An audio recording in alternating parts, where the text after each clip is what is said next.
Hello everyone, in this video I'm going to show you how to turn off the auto tagging mode in Google Ads. So for this you have to go to the start button, then you have to simply type in the Chrome, and once you're in the Chrome, then here you have to type in the Google Ads in the search bar, and once you search the Google Ads in the Google, then here you have to choose the first website from here, and here you will get the option of sign in and start now.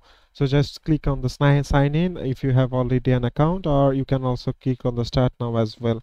And after you click on the sign in account, then it will simply take you to this dashboard like this. So from here you have to simply click on the admin button from the left hand side, and here you have to simply click on the account settings.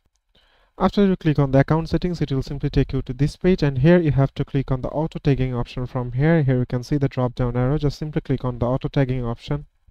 After that, you have to simply click on the tick mark. Here you can see that the tick mark is already showing. So if you would like to turn it off, you have to just simply click on it, and then you have to just simply click on the save button, and it will simply make it off the auto tagging mode. So it is as simple as that, guys. Thank you very much for watching this video.